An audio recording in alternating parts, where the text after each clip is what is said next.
We are holding in Parashat Bashalach, which is Am Israel going out of Egypt and the opening of Yam Suf. And in Parashat Bashalach, we have the three psukim of Vayisa, Vayavo, Vayet that makes the makes the 72 names. You heard about the 72 names of Hashem? Oh boy.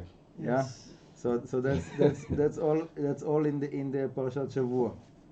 There's three psukim that each one of them have 72 letters, and when you put those three psukim together, one next to the other, so that makes all of the. You're laughing. I see that you heard a lot about it from your reaction.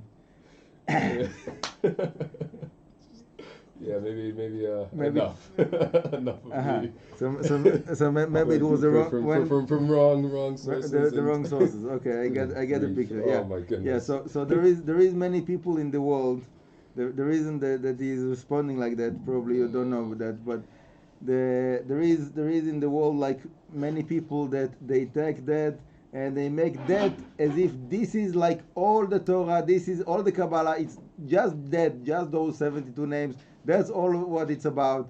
And just if you know that, that's it. You know everything. You don't need to learn anything else. That's it. You did yours. So there is. So it is very important, those 72 names, very holy names, but obviously just a little part of like a big puzzle, big picture. So obviously it's wrong to take that and to say that this is the whole picture. Yeah, it's a big mistake. But it doesn't mean for us that we should know about it, right? We want to know the whole picture. So every time we have the opportunity to focus on one of the different parts, so it's important to take the advantage of the time and to see like as much as we can, like focus and deep inside of each one of the parts, and with the help of Hashem, slowly we're building the whole picture. So those 72 names of Hashem, besides of all what people are doing out of them, all kinds of avodah zara or similar to avodah zara kind of directions of whatever. Don't want to go into that, but point of the matter, just like focus on the truth of it. Okay. Brought down in the Zohar in Parashat Bashalach, and Rabbi Avraham Abulafia is speaking about it. That all kinds of different combinations of them. Okay.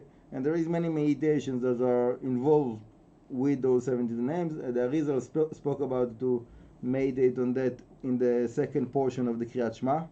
Okay, the first portion of the Kriyat Shema, Ve'avta, is 42, which is Ana Bekoach. And the second portion, I have it in my Siddur, in Zichron David. All the Siddurim of the Kavanot have that. Anyhow,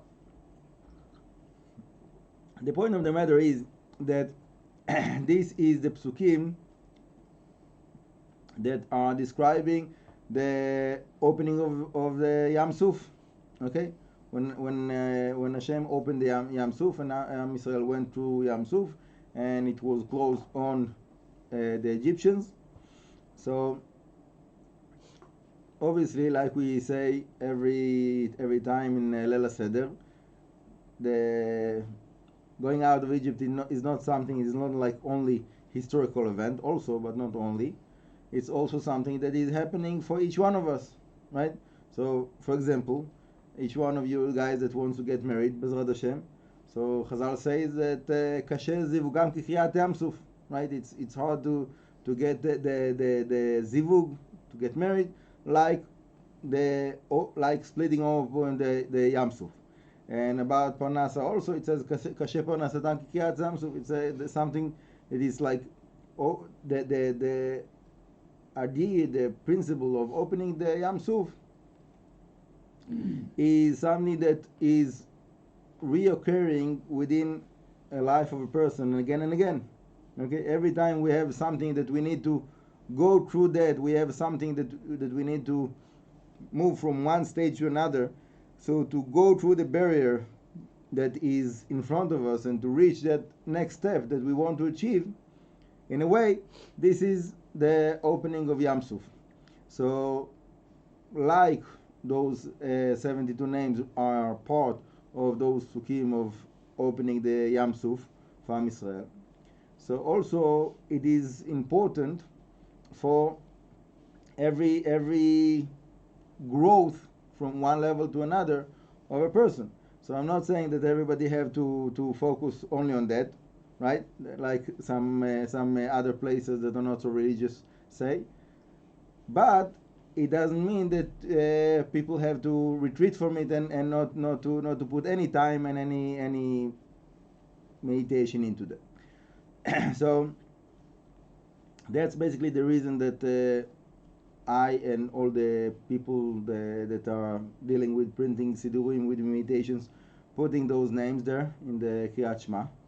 And there is other places as well in the Shacharit of Shabbat. It's also before the Kriyat Shema. Anyhow, point of the matter is,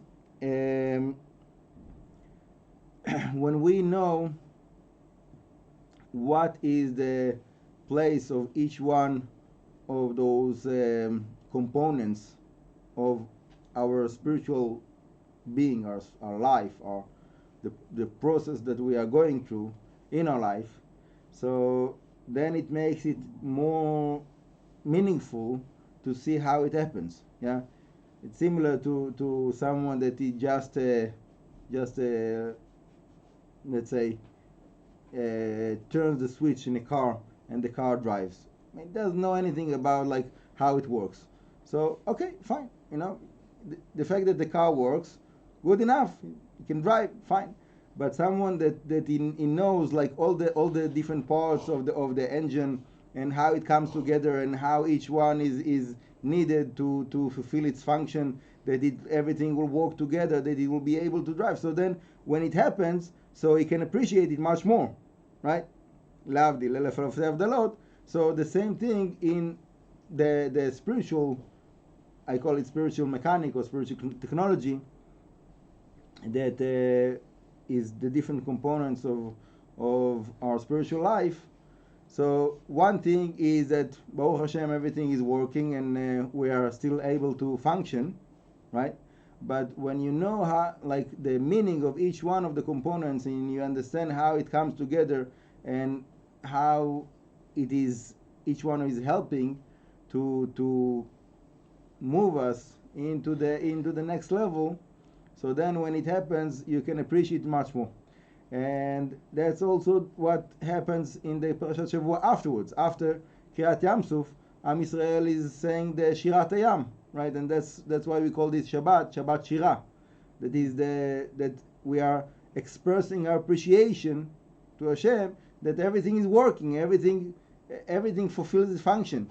Yam Suf have opened, and Hashem gave us the opportunity to go through that, and then He took care of our enemies and so on.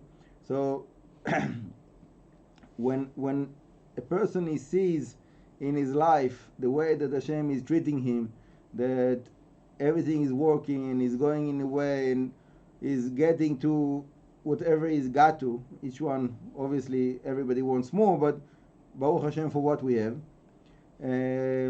physical, emotional, and spiritual. So to stop for a moment and to express our appreciation, to express our gratitude for that, and that's preferably by singing.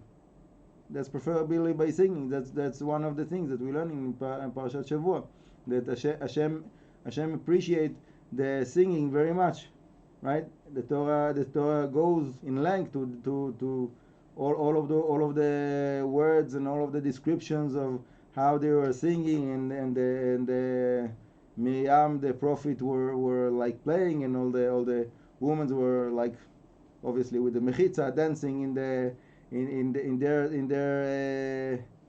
their place, and all of that is to express the gratitude and the appreciation. So each one of us, whenever we are too busy on thinking like forward, what we want for the next step, it's good to be like goal orientated and to know what we want and to be focused in our goals and to try to achieve that. but we need also to have sometimes to stop and just to express our appreciation. So that will be the inspiration, Bezrat Hashem, from the parasha, and Bezrat Hashem. Baruch Adonai Le'olam, Amen v'Amen.